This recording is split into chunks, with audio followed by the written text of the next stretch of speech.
Mi padre le pagó a alguien mayor en mi escuela para que me golpeara, pero ahora a él lo golpean gratis y le quitan todo el dinero de forma voluntaria. Tengo 19 años y ahora estoy en un lugar mucho mejor. Digo eso primero porque esta historia empieza bastante mal, y no quiero que alguien lea los primeros párrafos pensando que sigo encerrado en esa casa, con ese hombre, viviendo esa versión horrible de mi vida. Ya no estoy allí y mi vida ha mejorado bastante a pesar de la clase de vida que me ha tocado. Hasta cierto punto, creo que hubo algo de justicia y de eso va mi historia. Creo que, a pesar de todo lo que he vivido, tengo una gran cantidad de ganas de vivir mi vida. Así que más que una historia de karma o lo que sea, es también una de cómo superar adversidades y cómo sobreponerte a una vida que no para de darte golpes, figurativa y literalmente. Aunque no puedo negar que cuando vivía con mi padre las cosas eran malas, muy malas. No siempre lo fueron, pero hay un evento canónico para mi padre y para mí. Antes de que mi madre muriera, cuando yo tenía 14 años, mi vida era bastante normal. O al menos lo que yo consideraba normal. Vivíamos en otra ciudad, cerca de mis primos, mis tíos, mis amigos y la gente que yo conocía desde pequeño. Teníamos una vida mundana y aburrida, pero la hubiera preferido 1000 veces antes de lo ocurrido. Mi madre trabajaba mucho, mi padre también, y aunque no éramos una familia de película donde todos desayunan panqueques y hablan de lo que harían en su vida, teníamos la vida de todo el mundo. Luego mi madre murió. Fue repentino y estúpido, que es lo más duro de lo que sucedió. Ni siquiera tuvimos tiempo de despedirnos o llegar al hospital a tiempo. La asaltaron cuando salía tarde del trabajo. Intentaron robarle el coche. Por lo que nos dijeron después, el tipo ni siquiera quería disparar. El arma se disparó durante el forcejeo o por nervios o por la estupidez de alguien que salía por primera vez a hacer esta clase de cosas. No sé y no me importa demasiado la diferencia, el resultado fue el mismo. Mi madre perdió demasiada sangre por el tipo y la ubicación de la herida.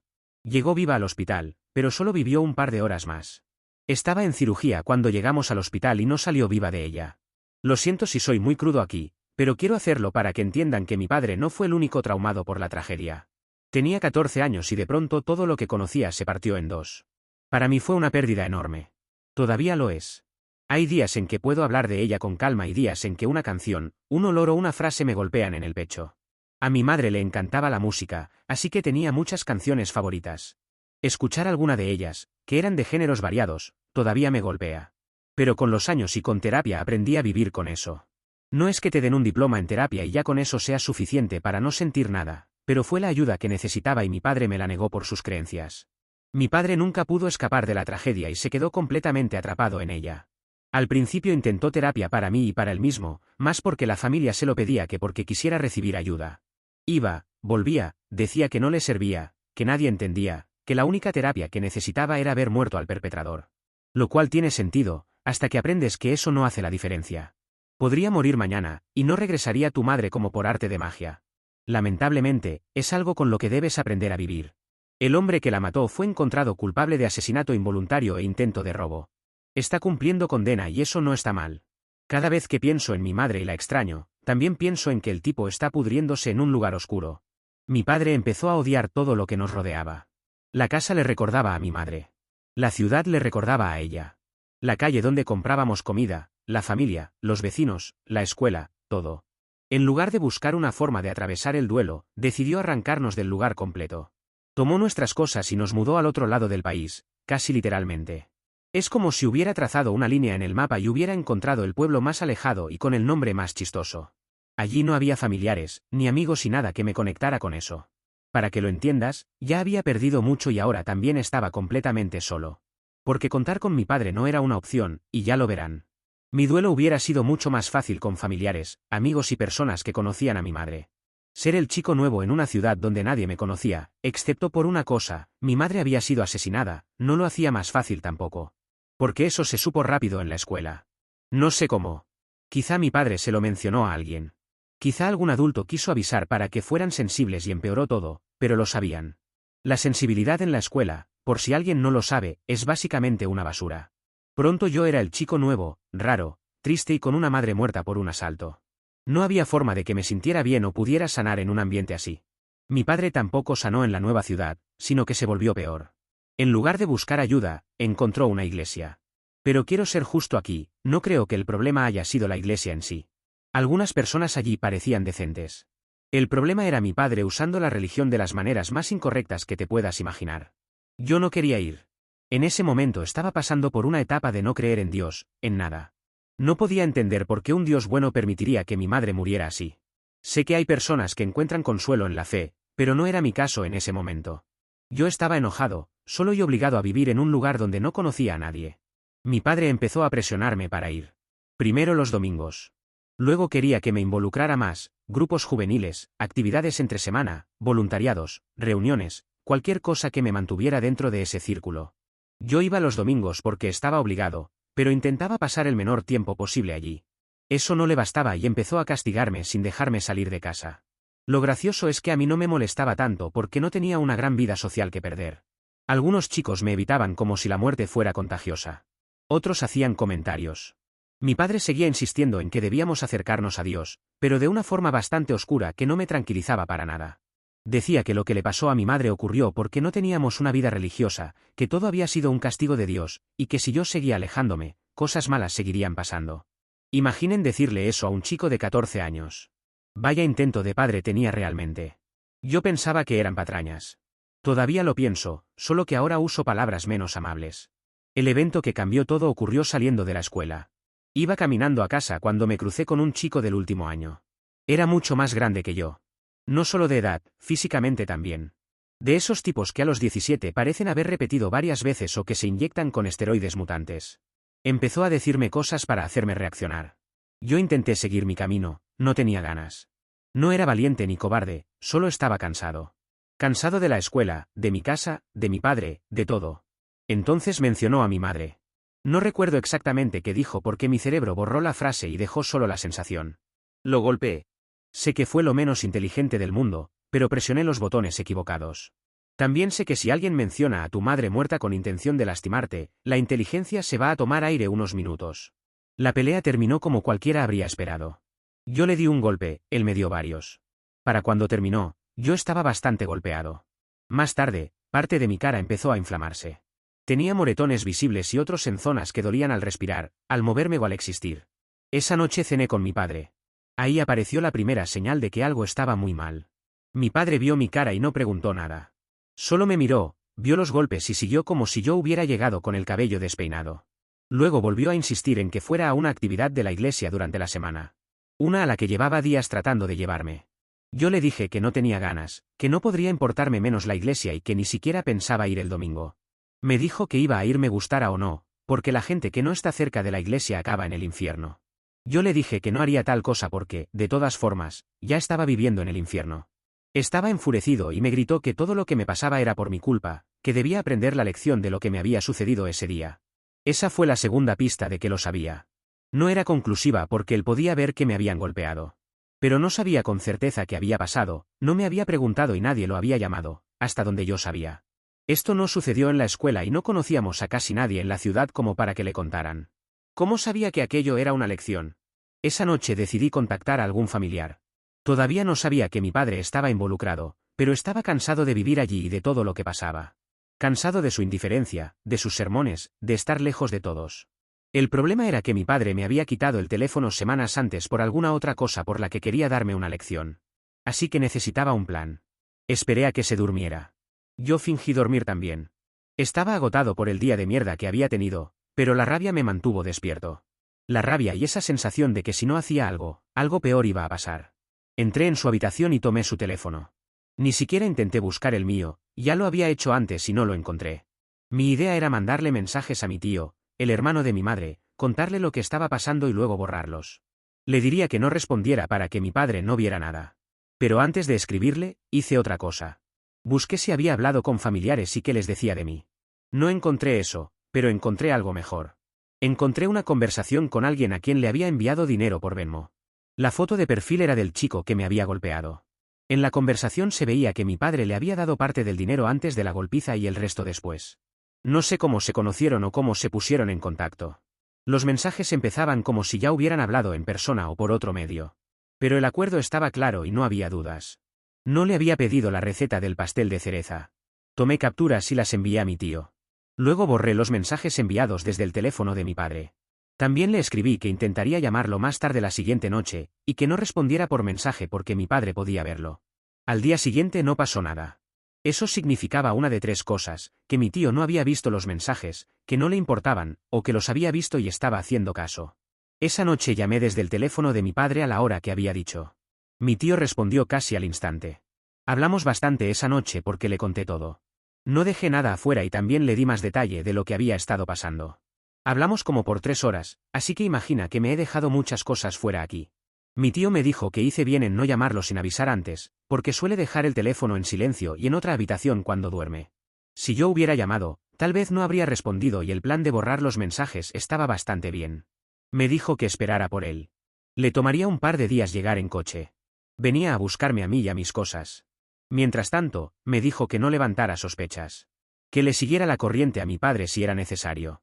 También que escribiera su número en algún papel por si no podía volver a usar el teléfono. También me dijo que no llamara todavía a la policía. Eso puede sonar mal, pero tenía sentido. Si la policía no hacía nada de inmediato, yo podía terminar de nuevo bajo el cuidado de mi padre, pero ahora con él sabiendo que yo había descubierto todo. Eso era peligroso. Al día siguiente fui a la actividad de la iglesia para que mi padre no sospechara de lo que pasaba. También con la esperanza de que me devolviera mi teléfono, cosa que no sucedió. Y para mi sorpresa, no fue tan horrible. Yo había imaginado algo religioso, pesado y aburrido. Pero era más social. Hicieron juegos, hablaron, comieron algo. Algunas personas parecían amables. Por un momento pensé que quizás si hubiera ido antes, algunas cosas habrían sido más fáciles. Luego recordé que mi padre me había aislado, culpado por la muerte de mi madre y pagado para que me golpearan. Así que no, una cosa no quita la otra. 2 días después, mi tío llegó. Me escapé de la escuela temprano para llegar a casa antes. Junté la mayoría de mis cosas, todo lo que podía llevar sin hacer demasiado ruido si mi padre aparecía.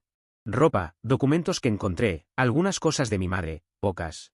Ojalá hubiera podido llevar más. Mi tío llegó, subimos todo al coche y fuimos a un hotel. Después de dejar mis cosas allí, fuimos a la policía. Presentamos la denuncia. Como yo era menor y mi tío no tenía custodia legal, no podía simplemente sacarme del estado. Pero si la denuncia era cierta, él podía solicitar la custodia de emergencia. Como no había familiares cercanos en esa ciudad que pudieran encargarse de mí, eso ayudó. La policía investigó. Mi padre denunció mi desaparición, pero como la policía ya sabía dónde estaba y que había una denuncia en curso, no le dijeron mi ubicación. Mi tío y yo vivimos casi 2 semanas en ese hotel mientras todo se resolvía. Entrevistaron a mi padre, al chico que me golpeó, a personas de la escuela, a gente de la iglesia y revisaron los mensajes y transferencias. Al final se concluyó que mi padre tenía responsabilidad directa. Mi tío obtuvo la custodia legal de emergencia y pudo llevarme de vuelta a la ciudad donde vivíamos antes. Volví con familiares, primos, amigos y gente que nos quería a mí y a mi madre. Mi padre enfrentó un juicio. Fue declarado culpable por pagarle a alguien para darme una paliza. También hubo cargos relacionados con abuso infantil y otras cosas. Terminó cumpliendo 8 meses de condena. Además, tuvo que pagarme una pequeña cifra por daños y pagar pensión alimenticia a mi tío mientras él estuvo a cargo de mí. El chico que me golpeó fue enviado unos meses a una correccional de menores. Con eso pensé que todo había terminado, pero mi padre regresó hace unas semanas intentando recuperar el vínculo conmigo. Al parecer ahora es un hombre cambiado. Por lo que sé, lo único que cambió es que ahora está metido en una secta, lo cual me parece un empeoramiento bastante interesante.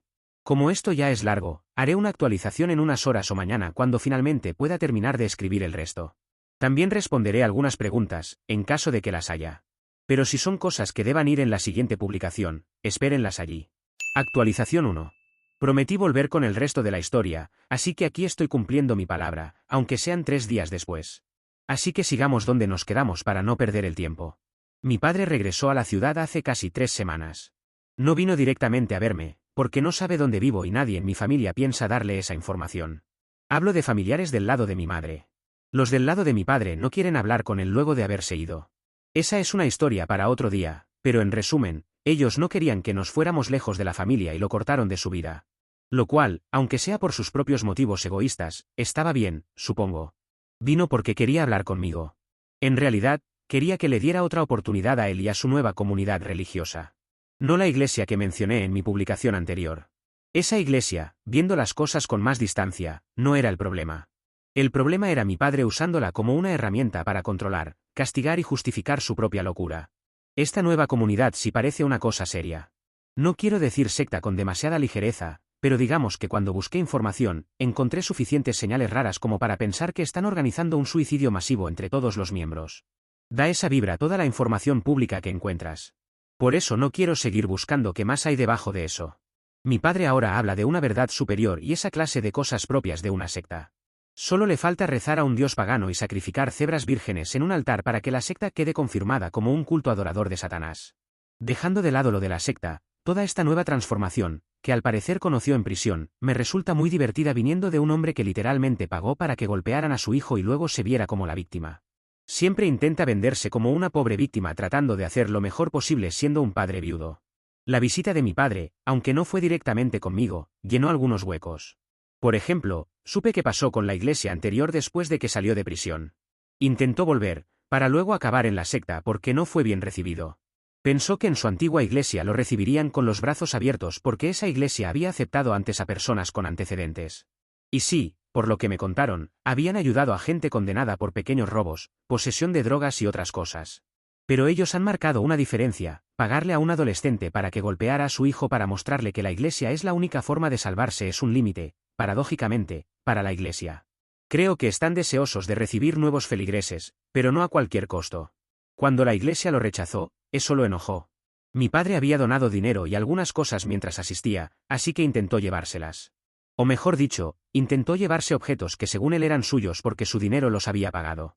No sé si eso funciona así.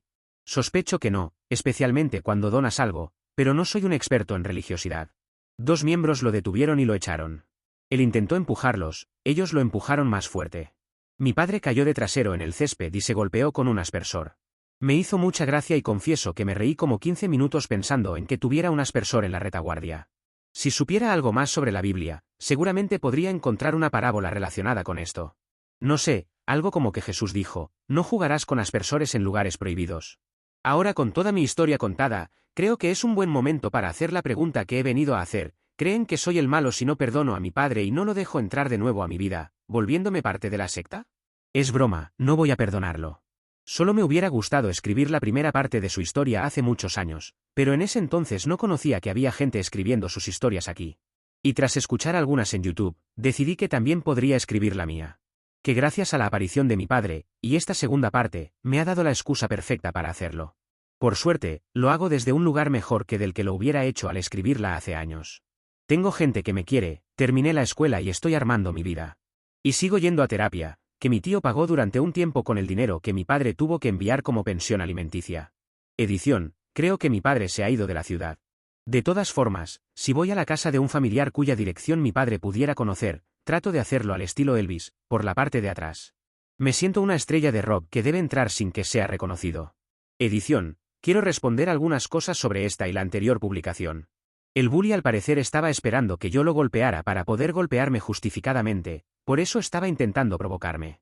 No le sirvió por los mensajes y el dinero que le envió mi padre, pero ese sería el plan inicial. No estoy seguro de si mi padre le dijo que usara a mi madre para provocarme, nada de eso había en los mensajes. Quiero creer que no, pero solo para pensar que este mundo no es tan malo como lo imagino. Aunque tampoco es que sea demasiado bueno. Pero si mi padre hizo eso, estamos hablando de alguien completamente psicópata. Eso sí, lo que sí sabemos con certeza también cae en esa categoría. No pienso que debiera haber sido mi padre el del robo en lugar de mi madre. Hasta ese momento era un buen padre, solo que el trauma lo cambió. Lo cual no lo justifica porque era el adulto y el responsable de un niño. Pero de elegir, hubiera preferido que no hubiera pasado.